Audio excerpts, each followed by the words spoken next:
Hi, my name is Scott Moore. Let's do a gentle yoga practice today that emphasizes a little bit of mobility and flexibility in our lower body. I always like to start a yoga practice with a little breath work. So Ujjayi is probably my favorite and most applicable breathing exercise. So let's begin again with a little bit of Ujjayi breath. This is our whisper breath or victorious breath. So we're going to breathe in through the nostrils, nice and upright spine. A little whisper in the back of the throat. And a long exhale back out the nostrils. I want to be able to hear that aspirant quality. See if you can hear this.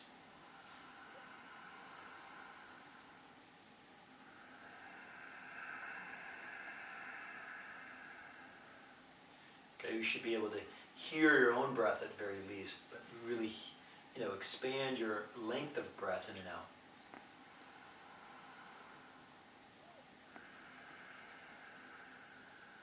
Now, let's keep this Ujjayi breath going. Let's come to a lying down in our back position. Now, what I'd like to do is start with our knees bent, our back flat. Hold on to the back of your right thigh. And with your right leg relatively straight, we're going to exhale and just point our big toe toward the ceiling. And inhale, flex your toes back toward your shin.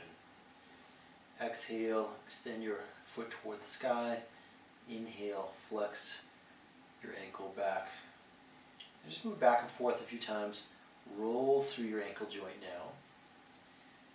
And if you have any cracks or pops, that's all part of being a human being. It's just your joints asking the synovial fluid, the WD-40 of your joints, to kind of show up, do their job.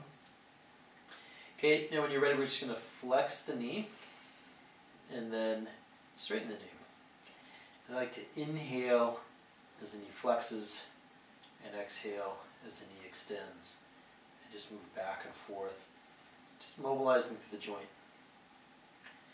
In addition to activating these muscles and getting some blood flow going, we're also getting prana to move through the body. This is the life force energy in our body. And as we articulate our joints and move the muscles, it's a great way of just getting all this energy to flow through our body. So even though this is a gentle practice, we'll feel pretty energized when we get done. Bend your knee, open your arms wide, and start to make slow circles through your hip joint. You can move around. If you have a sensitive back or desire to, you can just hold on to your knee and help this leg move around.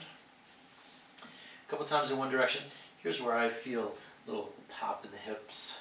The leg bones aren't necessarily completely circular in their joints in the femur head, so sometimes those make a little pop as they move around.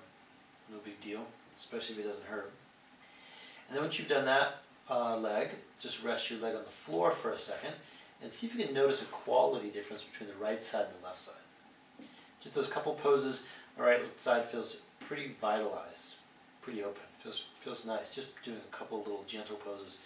So from here, I'm going to hold onto the back of my left thigh and begin point big toe toward the ceiling and flex my foot toward my shin.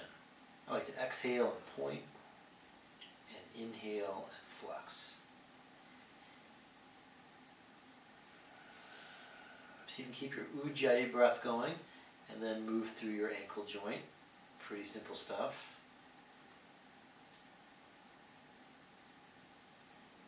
One direction and the other direction. I'm always amazed at how many muscles it takes just to do something as simple as move my foot in the air. Then I'm going to flex my knee and straighten my knee. I like to inhale, bend the knee or flex the knee, and exhale, extend, straighten. Just back and forth. Let's get all parts moving. And then once I've gone several times through flexion and extension, then I'll open my knee to the side, swing it around, start to make comfortable circles all the way around through my hip joint.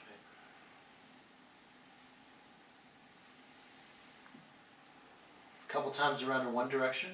I'm going to switch and go the opposite direction.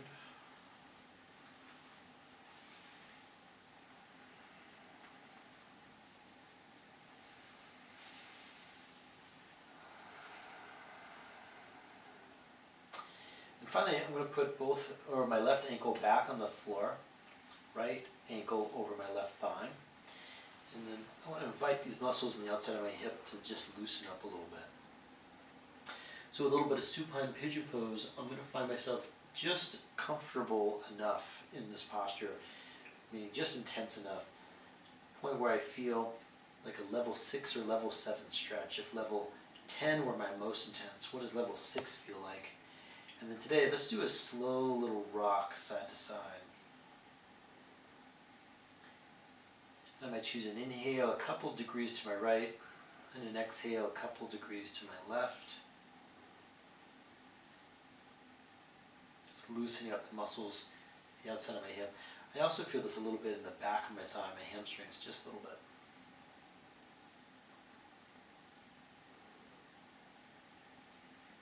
And after 5 or 6 long breaths here in this position, I want to switch sides.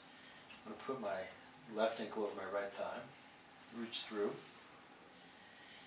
Now, I forgot to mention this on the other side, but if your head is hanging out up here, no big deal. Just grab a cushion or something and put that under your head, or just release and put your foot to the floor. That just means you've got some wicked tight hips. Okay, but if this is pretty comfortable, let's hang out here for a couple of breaths.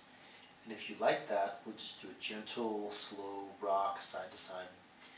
It's amazing how a little bit goes a long way with this pose.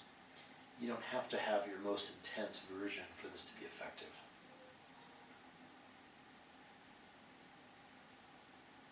Just a couple of deep breaths.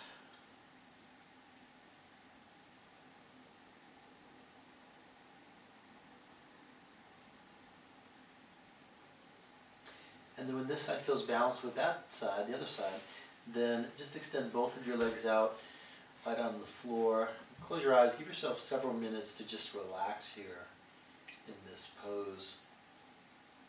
And you can start off with Ujjayi breath and then let that go into whatever feels most natural and easy, into a natural Shavasana.